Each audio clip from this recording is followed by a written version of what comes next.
কি ব্যাপার এখানে বসে আছো কেন? বসে বসে পুকুরের পানি মাপতেছি, দেখি ডুইবে মরা যায় কিনা। কই, পুকুরে তো দেখি পানি খুবই কম। এই পানিতে ডুইবা মারার কোনো উপায় নাই। আমার বাচ্চা মরা দিয়ে আপনার কি কাম?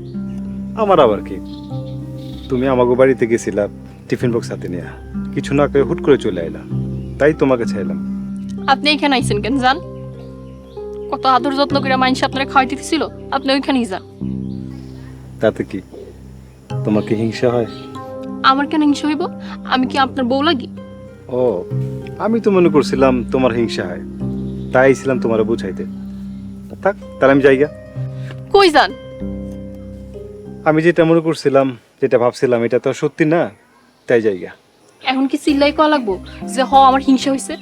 আপনার আশেপাশে কোনো মাইয়ারে দেখলে আমার হিংসা হয়। আমি নিজের হাতে রান্না করে আপনার লেগে নিয়ে গেছিলাম, যাইয়া দেখি শেলি আপনারা খাওয়াই দিতেছে, দেখে আমি সহ্য করতে পারিনি। তুমি সহ্য করতে পারো না কেন? কেন আপনি বুঝেন না? এইটাও আমারে আপনারে কইয়া দেওয়া লাগবো? আপনার প্রতিদিন ফুল দিতে মানা কইরা কেন আমি ওই রাস্তাতে যাইতাম, এটা কি আপনার মাথায় ঢুকে না? কারণ আমি আপনারে ভালোবাসি।